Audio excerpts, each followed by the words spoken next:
ದೀಪಾವಳಿ ದಸರಾ ಹಬ್ಬ ಬಲು ಜೋರಾಗಿ ಮನೆಗಳಲ್ಲಿ ಬೀದಿಗಳಲ್ಲಿ ಆಚರಣೆ ಮಾಡಲಾಗಿದೆ. ಹೀಗೆ ಫೆಸ್ಟಿವಲ್ ಸೆಲೆಬ್ರೇಟ್ ಆಗಿದ್ದು ಕೆಎಂಎಫ್ಗೆ ಬಂಪರ್ ಗಿಫ್ಟ್ ಸಿಕ್ಕಿದೆ. ನಂದಿನಿ ಬ್ರ್ಯಾಂಡ್ನ ಉತ್ಪನ್ನಗಳ ಮಾರಾಟದಲ್ಲಿ ಇಷ್ಟು ವರ್ಷದಲ್ಲಿ ಎಂದೂ ಆಗದ ದಾಖಲೆಯಾಗಿದ್ದು ಆ ಐತಿಹಾಸಿಕ ಸಮಾಚಾರ ನೋಡ್ಕೊಂಡು ಬರೋಣ ಬನ್ನಿ.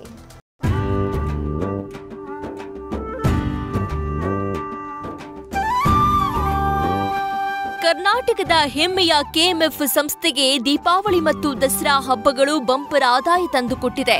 ಈ ಹಿಂದಿಗಿಂತ 2 ಪಟ್ಟು ಸಿಹಿ ಉತ್ಪನ್ನಗಳು ಮಾರಾಟವಾಗಿದ್ದು ಗಳಿಕೆಯಲ್ಲೂ ಭರ್ಜರಿ ಲಾಭ ಬಂದಿದೆ. ಹೌದು, ಕಳೆದ ಅಕ್ಟೋಬರ್ ತಿಂಗಳ 1ರಲ್ಲೇ 722 ಟನ್ ಸಿಹಿ ಉತ್ಪನ್ನಗಳು ಮಾರಾಟವಾಗಿದೆ.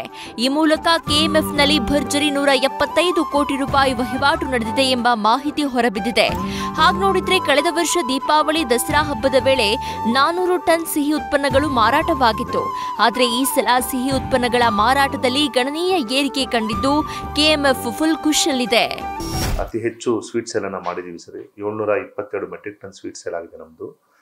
ಜೊತೆಗೆ ನಮ್ದು ಸರಿ over all depot turn over ಅಂದ್ರೆ ನಮ್ದು ತುಪ್ಪದ ಸೇಲ್ಸ್ ಕೂಡ ಒಂದು 500 ಮೆಟ್ರಿಕ್ ಟನ್ ನಮ್ದು ಸರಿ ತುಪ್ಪದ ಸೇಲ್ಸ್ ಕೂಡ ಜಾಸ್ತಿ ಆಗಿದೆ. ಹಾಗಾಗಿ ಓವರ್ ಆಲ್ ಡಿಪೋ ಸೇಲ್ಸ್ ನಮ್ದು ಗರಿಷ್ಠ ದಾಖಲೆಯನ್ನು 175 ಕೋಟಿ ಒಂದು ತಿಂಗಳಲ್ಲಿ ನಾವು ಟರ್ನ್ ಓವರ್ ಈ ಸರಿ ನಾವು ಮಾಡಿದ್ದೀವಿ.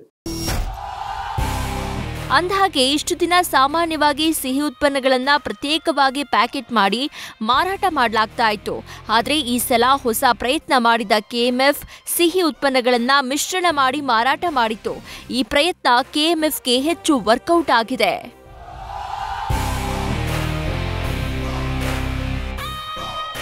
ಸುಮಾರು 30 ವಿಧಗಳ ನಂದಿನಿ ಸಿಹಿ ಉತ್ಪನ್ನಗಳಲ್ಲಿ ಈ ಸಲವೂ ಮೈಸೂರು ಪಾಕ್ ಅತಿ ಹೆಚ್ಚು ಸೇಲ್ ಆಗಿದೆ.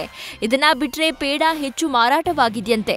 ಒಟ್ಟಾರೆ ಈ ವರ್ಷದ ದೀಪಾವಳಿ ದಸರಾ ಕೆಎಂಎಫ್ಗೆ ಭಾರಿ ಖುಷಿ ಕೊಟ್ಟಿದ್ದು ಮುಂದಿನ ದಿನಗಳಲ್ಲಿ ಕೆಎಂಎಫ್ ಇನ್ನಷ್ಟು ಹೊಸ ಪ್ರಯತ್ನ ಮಾಡುವ ಭರವಸೆಯಲ್ಲಿದೆ. Bharat Krishnappa, news first, Bengaluru. News first ನಿರ್ಭೀತಿಯಿಂದ ನಿಮ್ಮ ಪರವಾಗಿ.